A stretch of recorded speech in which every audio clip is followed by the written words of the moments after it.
Hey everybody, welcome back to the Mana Burn. This is Steve. I was getting a little bit of feedback on some of my other videos, and it seems as though the volume isn't that great. So today I'll be using my headset with a mic, and hopefully that'll help things. But anyways, today we're going to be opening a box of Kaldheim. It's going to be a set booster box. We're going to open up 10 packs today, as I am still learning the set, and then we'll open up another 10 and so forth and so on, because I'm going to be going through, actually reading through the cards, seeing what they do, give you a bit of an impression of what I think of the card and stuff like that. So without further ado, let's get this open. And don't forget to like and subscribe to the channel, and check out our Discord. We've started doing some raffles in there. Right now we're raffling off a Renin 6 for $3 a raffle ticket. Should be gone in the next day or two, but once that goes, I'll be setting up another card for raffle. And, you know, just a fun little thing that we're doing or trying out, see how it works. Let's see how many packs we have here. 3, 6, 9. Okay, so we've got our 10 packs here. Like I said, we're just going to go through, look at 10 packs, because again, I'm not familiar with the set. Some of you may not be familiar with the set either. Those of you who aren't able to go out to the LGSs and stuff like that for the pre-releases or whatever. So we'll all learn a little bit together here. Okay, so we have our art card. Alright. Alright. So then we have the Sulphurous Mire. So I like these, you know, tap snow lands. I really like this as Swamp and Mountain. Yeah, it enters battlefield tap, but at the end of the day, where you can go through and search this out, it's actually pretty nice. A Vanilla 5/5 Grizzled Outlander. Wow, and now we're into uncommons already. So Ascent to the Worthy. It's a saga for 1 a white and a black. The first 2, choose a creature you control until the next turn. All damage that would be dealt to creatures you control is dealt to that creature instead. Okay, something that's got Death Touch or maybe a big butt to it. And then 3, return target creature card from your graveyard to the battlefield with a flying counter on it. That creature is an Angel Warrior in addition. That's actually not too bad. Nothing too crazy there. Next we have Ferja, Judge of Valor. 2/4 flying lifelink for 2 white and 2 colorless, a white and 2 black. Whenever you cast your second spell each turn, look at top 3 cards of your library, put one of them in your hand and the rest in your graveyard. I don't know about that. That's not something, I mean, it's, I don't know. Not a card for me. So now we have a Renegade Reaper, which is a 2/3 flyer for 2 colorless and a black. When it enters the battlefield, mill 4 cards. If at least 1 angel card is milled this way, you gain 4 life. I guess it's black, so it's meant more for the graveyard recursion. So next we have Hailstorm Valkyrie, which is a 2/2 flying with trample for 3 colorless and a black, and for 2 snow mana it gets +2/+2 until the end of the turn. Again, only good in certain decks. Next we have the Vengeful Reaper, which is a 2/3 with flying, death touch, and haste for 3 colorless and a black. And it's got Foretell, 1 and a black. So during your turn, you may pay 2 and exile this card from your hand face down. Cast it on a later turn. So basically, it's still going to cost you 4, but you can do it in 2 sections, so it's only 2. So by turn 3, you could get this out. Not too bad. Not a bad card. Bloodsky Berserker. It's a 1/1 for 1 colorless and a black. Whenever you cast your second spell each turn, put 2 +1/+1 counters on the Berserker, and it gains menace until the end of the turn. So the nice part about this is the counters stay. So whenever you cast a second spell, you put 2 counters on him. I mean, he'd get pretty out of control. The only thing that he loses at the end of turn is menace. That's actually a pretty decent card in my opinion. Next we have Poison the Cup. Actually, Pete just mentioned this card in the Discord a little bit ago. So it says it's 1 and 2 black for an instant. Destroy target creature. If this spell was foretold, scry 2. So again, 2 colorless. You exile it, and then you pay 2. So basically it's 2 mana to, or I mean obviously it's 4 mana, but when you actually cast it, if you do the foretell, you destroy a creature and you scry a couple. That's actually not bad at all. Oh, nice. Next we have Vargoth, Blood Sky Sire. This is one of the alternate art cards here. And it is a 2/3 for 2 colorless and a black with Death Touch. Boast 1 and a black. So target player searches their library for a card, then shuffles. Okay, target player searches their library for a card, shuffles their library, and puts that card on top of it. Boast. Alright, so I don't know Boast. Is this something I could do a lot? I mean, if so, this is a tutor every turn? How often can I boast? Oh, that's great. I'm going to have to look into that. And then we have an Eyesight Troll. I'm not going to really go through the commons, to be honest with you. And then Village Rites. Oh, and a Spirit Token. Alright, so we're going to leave this stuff up here. Somebody in the comments or, you know, in the Discord or wherever, somebody's got to let me know what Boast does. Because if Boast is basically a tutor, then this is a demonic tutor on a stick. Not demonic tutor, I'm sorry. Like a vampiric tutor, except for you don't lose life. You don't have to reveal the card. Huh. Another art token. God, these lands are pretty nice looking, man. Oh, come on, focus. There we go. Again, I'm not going to go through the commons. This is another boast. Okay, activate this ability only if this creature. Oh, okay. So he's a 2. So okay, so this guy is a 2/3 with Death Touch, and you can only boast if you've attacked, and you can boast once. So you have to attack with him in order to get that ability. That's still not too bad. You attack with him once and it works. You know what I mean? So it doesn't say that you have to deal damage. You only have to attack. So. Not bad at all. Alright, so now we have Terrorgood Shadow. Each player sacks 2 creatures. Foretell for 4. Alright, so you get a 1 discount. Actually, you don't because you got to pay the 2. Not that great. Not bad. It's a good way to get rid of indestructible creatures, stuff like that. Return Upon the Tide, 4 colorless and a black. Return target creature card from your graveyard to the battlefield. If it's an elf, create 2 1/1 green elf warrior creature tokens. And again, you get a discount of 1 if you pay 2, and then the foretell cost later. So, I don't know. It'll find its way into some decks, I'm sure. Oh, look at that. It's got a little bit of... Can you see that? I don't know if you guys can see that on top of the card. You see that on top of the card there?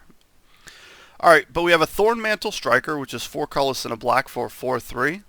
And when it enters the battlefield, you choose 1. You remove X counters from a permanent, where X is the number of elves you control.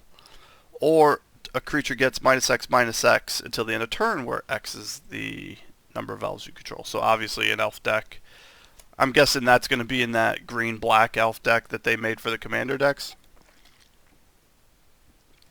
Now we have Elderfang Ritualist, which is 2 and a black for a 3/1.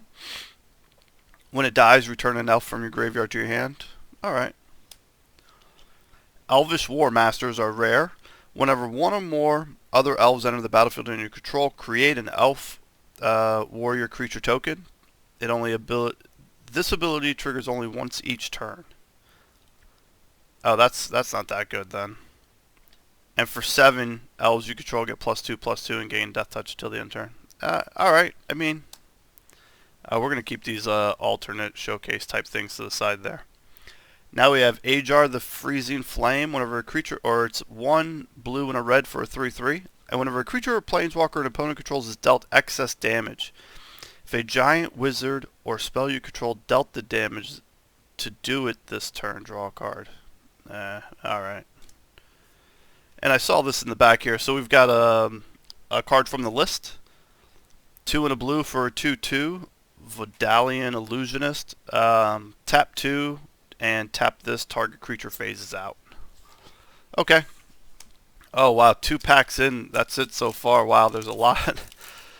I'm assuming we'll end up with one of those packs that's got like 8 commons in it, and it'll go a little bit quicker. So just bear with me, guys. I know, again, like I said, I'm actually breaking this video up into a few different ones, so it's not like, 2 or 3 hours long if we have to spend 5 minutes per pack or something. Oh, look at that, a signature art card. I don't know, can you guys see that? Okay. Henri Broken Brow. Alright, we'll keep that to the side there. Snow-covered swamp. Again, nice artwork there. I like the snow-covered lands. Oh, see? Told you. A whole bunch of commons. Alright.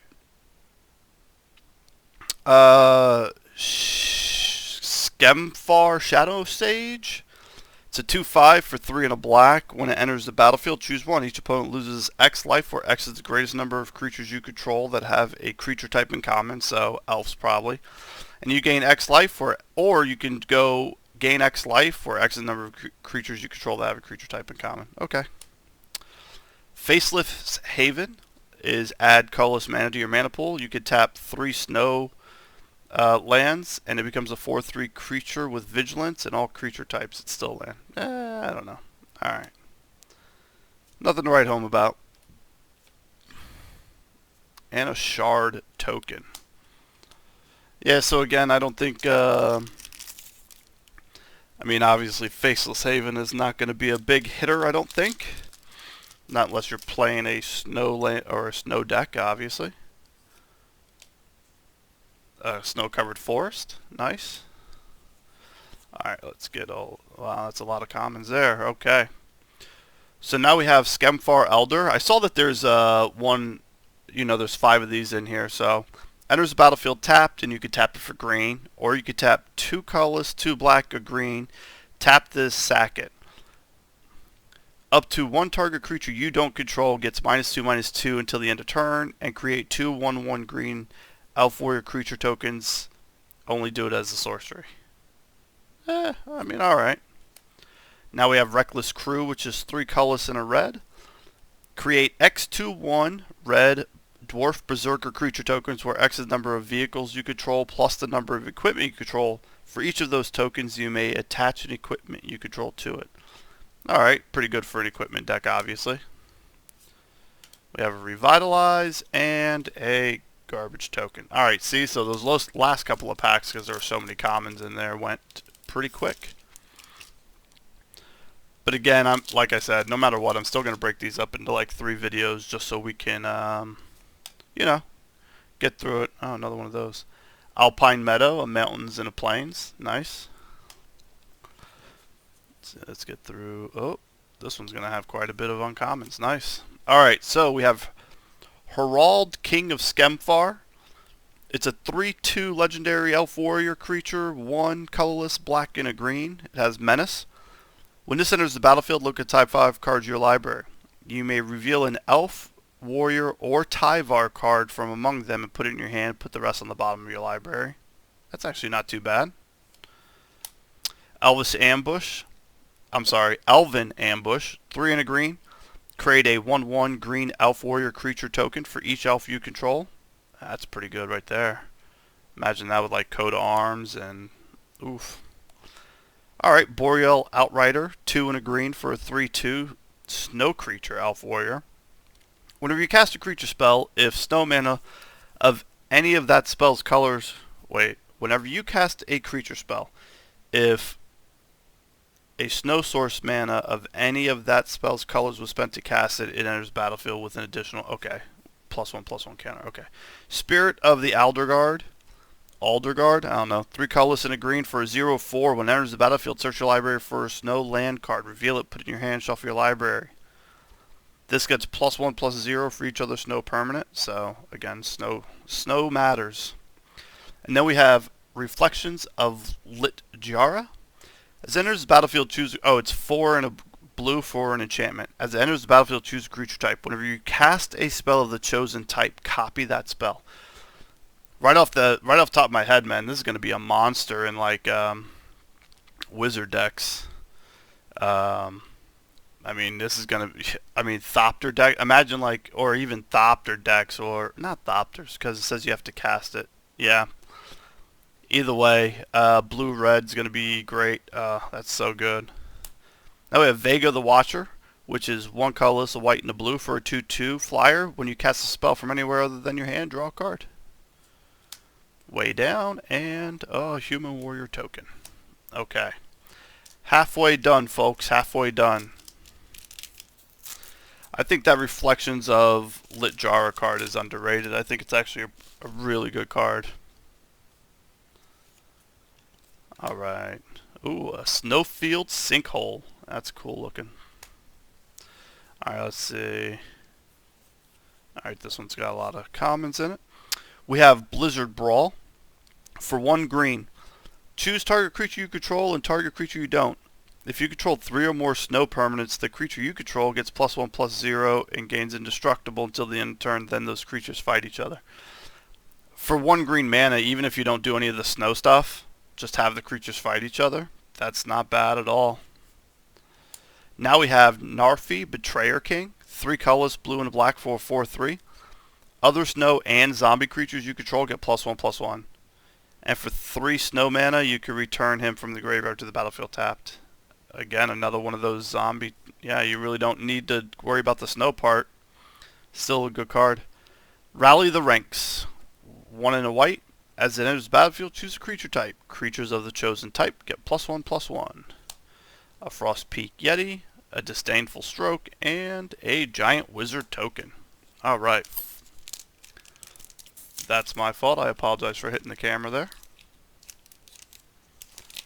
This pack opened up a little bit easier than the last one did.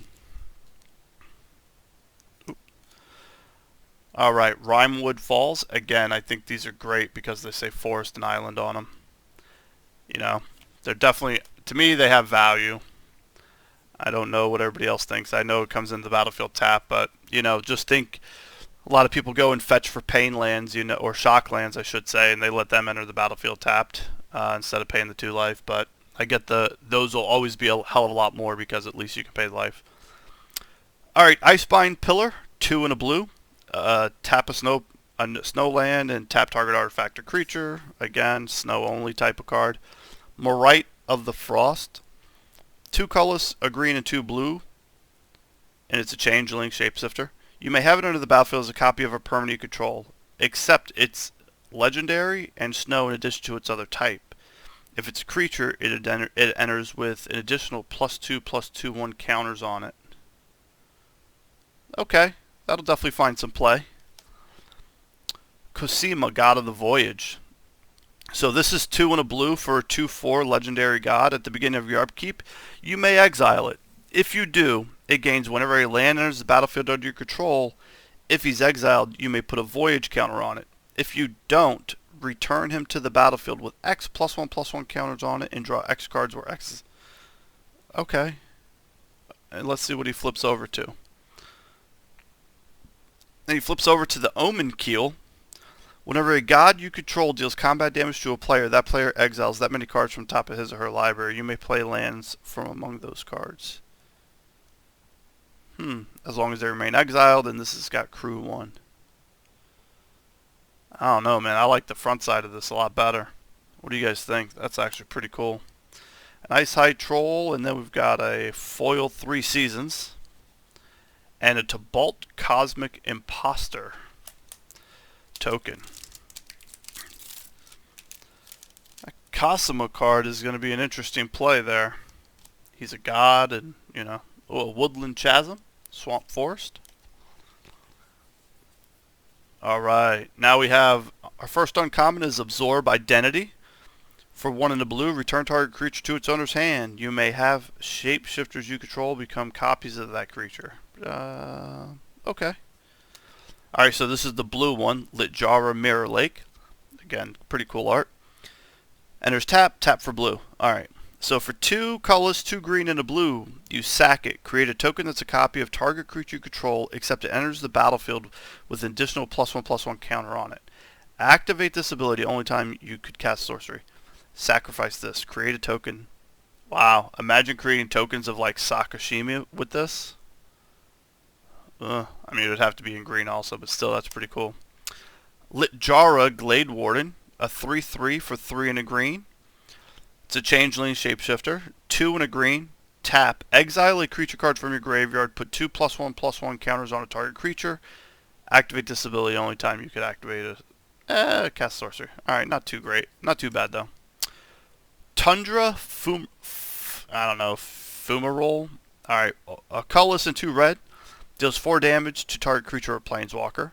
And add colorless mana for each snow mana spent to cast a spell until the end turn. You don't lose mana as phases on end. Huh. So you can, in a snow deck, you're casting this. Let's say you tap 3 snow mountains. You get 3 colorless mana, basically free. That's a really good card. Cole the Forge Master. It's a 2/2 for 1 red and 1 white. Whenever another non-token creature you control dies, if it was enchanted or equipped, return to its owner's hand. Creature tokens you control that are enchanted or equipped get +1. Okay. So to me, I get it. You know, this is meant for a token deck. But I think just the enchanted or equipped portion is enough, especially in Boros. With that new commander from the last set. What was it? Y something. I don't know. I call him Wyclef. If this is out and somebody targets your general, just put it back to your hand. Huh. I like that. I do like that card. And we've got a Foretell token. Sorry for taking so much time on that, but I just wanted, you know, I do like that card. You put Swiftfoot, not Swiftfoot boots. Oh yeah, you could put Swiftfoot boots on your commander. If somebody just board wipes, you get your commander right back. If Cole is out. I do like that card. Another snow-covered island. Oops, I keep hitting the cord for this camera. Alright. Glade Walker Ritualist. It's a 3/3 for 2 colorless and a green. It's a shapeshifter. Whenever another creature named Glade Walker Ritualist enters the battlefield in your control, draw a card. So obviously this is only going to be good in Modern or Standard or whatever. It's no good in Commander. Bloodline Pretenders, 2/2 for 3 colorless. Again, another shapeshifter. As it enters the battlefield, choose a creature type. Whenever another creature of the chosen type enters the battlefield under your control, put a +1/+1 counter on Blood. Huh. That's going to go in almost any tribal deck, right? Oof, and then we've got a mythic here. Our first mythic. Burning Rune Demon. A 6/6 flyer, demon berserker for 4 colorless and 2 black. When he enters the battlefield, you may search your library for exactly 2 cards not named Burning Rune Demon that have different names. If you do, reveal those cards. An opponent chooses one of them. Put the chosen card in your hand and the other in your graveyard. Oh, man. Okay, so you're playing Aristocrats. This guy enters the battlefield. You go get Sheoldred. Oh, you're playing Aristocrats, black-white. You go get Sheoldred and Avacyn. And with that Kaya, you play the Avacyn. Oh, I don't know. This is nice. I'm sure it's not going to be expensive because it's a high casting cost. It's not legendary. But still, that's pretty. That's nice. That's really nice, actually. I like that card. Then we have Icebind Pillar again. And Breakneck Berserker is our foil with a Spirit token. Alright, last pack for this video. Don't forget, everybody, check out the Discord for the raffles that we're doing. There's always going to be at least one raffle active, so once one ends, we'll start another one. Like I said, it's a Renin 6 right now. Don't forget to like and subscribe to the channel, and leave me some comments. What's the best card out of this set that that you think is going to have the biggest impact in EDH? And what do you think about these? What do you guys think about these lands? I think they're great. I mean, the artwork is great. The fact that they're plains and islands are great. I'm a big fan. I'll be putting those in decks. I don't like the fact that you can only put one, you know, in your commander decks, but at the end of the day, that's fine. Alright, let's finish these off. Usher of the Fallen. 2/1 Spirit Warrior for 1 white mana with Boast, 1 in a white, 1 colorless and 1 white. Create a 1/1 white human warrior creature token. So this has to attack. That's too easy to kill. You're going to have to do some work with that. Alright. Next we have Redain, God of the Worthy. It's a 2/3 for 2 white and 2 colorless and a white. It's a legendary god. Flying and Vigilance. Snowlands your opponent's controller enter the battlefield tapped. Non-creature spells your opponent's cast with converted mana cost 4 or greater cost an additional 2. Okay, so non-creature spells. Even without take the snow part out, you have a 2/3 flying vigilant and non-creature spells. Yeah, that's actually really good. I like that. And it turns over to the Valkmira Protector Shield, which is 3 colorless and a white. Legendary artifact. If a source an opponent controls would deal damage to you or a permanent you would control, prevent one of that damage. Whenever you or another permanent you control becomes a target of a spell or ability an opponent controls, counter it unless that spell or counter that spell or ability unless it's wow. How is this not more? This is solid, man. Whenever a permanent you control, you have to be targeted, but if somebody tries to blow up any of your stuff, it's going to cost 1 more. This to me seems like it's on. I don't know what the value is or what the price is, but that's got to be a decent one, right? I mean, I would hope. All right, then we have a Horizon Seeker as our last foil. All right, guys. So what do you guys think? This is a surprising one to me. This Valkmira Protector Shield. That's pretty decent, man. I think there's a lot of decent cards. I think this Vargoth is a great card. I think Burning Rune Demon is a good mythic to have gotten. Definitely works in Aristocrats decks. I don't think we pulled anything as far as today. Whatever today is, the 8th or 9th. I don't think we pulled anything with the highest value, but at the end of the day, I think we pulled some great stuff, and I think we'll see some of these cards definitely tick up in price. I'm actually going to look up this Valkmira right now. I think it's a really nice card. So, again, guys, thanks for watching, and I'll have another video out of the second 10 packs here the next day or so. Make sure you subscribe and click the little bell so you can get an update for whenever that video releases. Have a great day. Bye.